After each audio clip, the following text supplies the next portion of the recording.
नमस्कार। हम अपने इस दूसरे वीडियो में पृथ्वी की उत्पत्ति से संबंधित विषय पर चर्चा कर रहे थे। हम यहाँ पर जैसे हमने समझा कि कुछ चीज़ें जो हमारे इर्द गिर्द है, जो हमको महसूस होती, वो कहीं ना कहीं हमको पृथ्वी से जोड़ती है। ऐसा हम सबका को ध्यान में आता है, जो बचपन से हम अपने करीब इन सारी चीज़ों को महसूस करते हैं। और उसको जब हम कहीं ना कहीं पृथ्वी और उससे देखते हैं तो हमको ध्यान में आता है कि हम आवश्यक रूप से, जिसको हम कह सकते हैं कि हमारा कोई ना कोई कंसर्न सूर्य से, उसमें हमने कुछ विषयों पर चर्चा की, जैसे गुरुत्व का सिद्धांत, जड़त्व का सिद्धांत, अपकेंद्रीय बल, सेंट्रीफ्यूगल फोर्सेस की बात हम लोगों ने अपने पिछले वीडियो में की, हमने उसको समझा। अब एक सौर परिवार की उत्पत्ति को लेकर एक विद्वान हुए हैं टरहार, 1948 में उन्होंने 4 ऐसे तथ्य और कसौटी के रूप में दिए, जिससे हमको इस सारे विषय को समझना पड़ेगा कि ये विषय किस तरह से चलता है, या इसका संबंध सूर्य से कैसे है, और इनकी उत्पत्ति सूर्य से हुई है या किसी और कारण से हुई, तो ये हमारे ध्यान में आता है। लेकिन मोटे मोटे जो तर्क और तथ्य दिए गए हैं वो ऐसे ही हैं कि जिनसे हमको ये आभास होता है कि पृथ्वी की जो उत्पत्ति है वो सूर्य से हुई है। उसमें पहली बात जो कही गई है वो कही गई है कि गति संबंधी तथ्य जो है, ग्रहों की जो कक्षाएं हैं वो सबकी आपको वृत्ताकार मिलेगी, लगभग वृत्ताकार, है ना। और ये सभी एक अक्ष में है और एक ही दिशा में परिभ्रमण कर रहे हैं। मतलब कहने का मतलब कि सारा जो ग्रह है वो एक वृत्ताकार वृत्त में कर रहे हैं, और वृत्त में कोई भी चीज तभी घूमती है जब किसी न किसी के आकर्षण में वो रहती है। तो छोटे ही अपना एक प्रकृति का नियम है कि वो गोल जो रास्ता होगा वो गोल होगा, और ज्यादातर सूर्य की दिशा में ही कर रहे हैं। और हमको जो लगता है कि सभी ग्रहों का जो जिस बात को सबसे ज्यादा जोर देकर कहा गया है कि सूर्य का जो विषुवत रेखा है, वो अन्य सभी जो ग्रह उनकी जो विषुवत रेखा वो बराबर एक जैसे कि लाइन जिसको कह देंगे हम, सब समानांतर है, सब बराबर है। तो इससे ये लगता है कि जैसे हम जो ग्रह हैं सारे के सारे वो किसी न किसी रूप में पृथ्वी सहित सारे ग्रह वो सूर्य से विलग होकर बने, मतलब किसी जमाने में सूर्य के पार्ट रहे और बाद में वो सारे के सारे सूर्य से अलग हो गए। तो ये एक बहुत बड़ा कारण है कि सबकी जो विषुवत रेखाएं हैं वो समानांतर है और सब के सारे लोग सूर्य के चारों ओर घूम रहे हैं। तो ये एक बहुत बड़ा कारण है। तो उसके साथ साथ जैसे दूसरा जो विषय आता है वो ग्रहों के मध्य की दूरियां हैं। ग्रहों का जो वितरण है वो आकस्मिक नहीं है, ये बात अपने को ध्यान में आती है। और इनकी जो मध्य की दूरी है वो भी जिस दिन से, जैसे ही कहा जाता है कि जब से जन्मे होंगे तब से ये बदली नहीं है।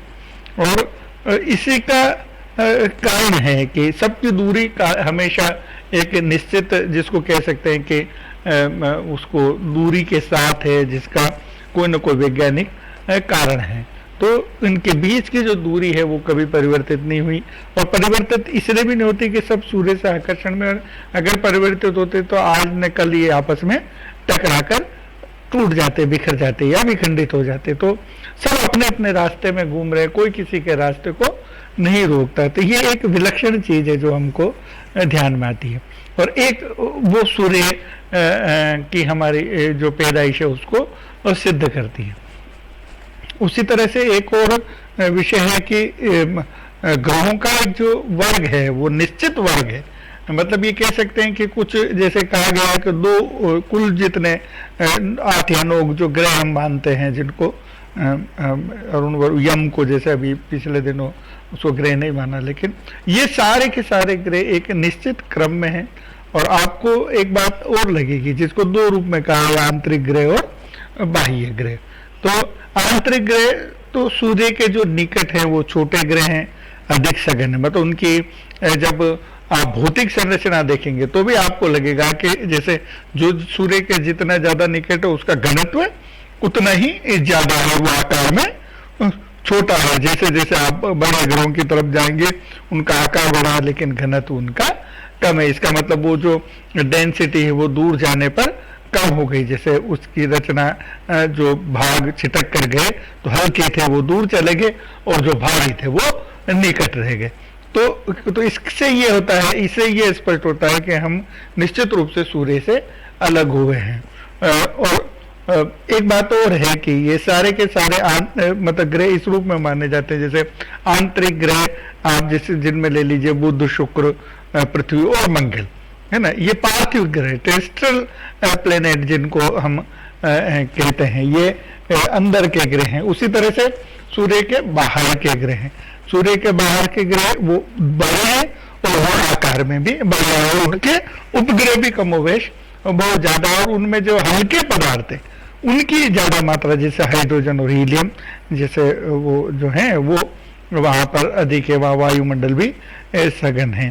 तो और सारे के सारे एक ही दिशा में पश्चिम से पूर्व की ओर घूमते रहे। इनके उपग्रहों की संख्या भी ज्यादा है क्योंकि ये छिटक कर जब दूर गए होंगे तो वो स्वतः भी बिखरे होंगे, इसलिए ये माना जाता है कि उनके उपग्रह भी ज्यादा। जैसे बृहस्पति के बारे में ये कहा जाता है कि उसके 60 उपग्रह है, शनि के बारे में कहा जाता है उसके 31 है, अरुण के 21 है, वरुण के 8 है।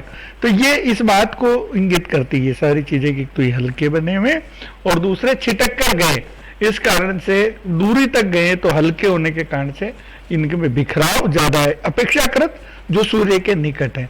सूर्य के निकट वाले जितने ग्रह हैं वो अपेक्षाकृत घनत्व में भी ज्यादा है और आकार में छोटे हैं, और जबकि जैसे जैसे आप दूर जाएंगे तो दूर के जो ग्रह है वह सारे के सारे ग्रह आपके हल्के पदार्थों के हैं, हल्के होने के कारण से उनमें बिखराव भी ज्यादा है और उनके उपग्रह भी ज्यादा। तो कहीं ना कहीं एक आप हमको नजर आता है कि एक ऐसा जिसको कहते हैं कि जुड़ाव या ऐसे तथ्य आपको इंगित करते हैं, आपको उस ओर धकेलते हैं विचार को कि कहीं ना कहीं हमारा कोई न कोई संबंध सूर्य से ही, या हम सूर्य के कारण से इस अस्तित्व में है, या सूर्य से विलग होकर हमारा निर्माण हुआ। तो ये एक अलग व्यवस्था।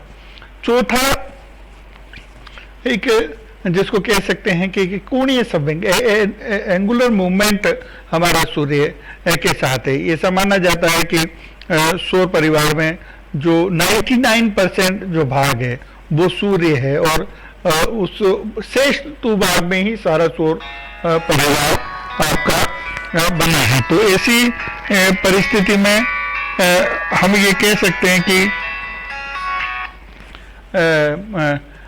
हमारा उसके साथ कोई ना कोई रचना का भी एक संयोग है जिसको हम मान सकते हैं।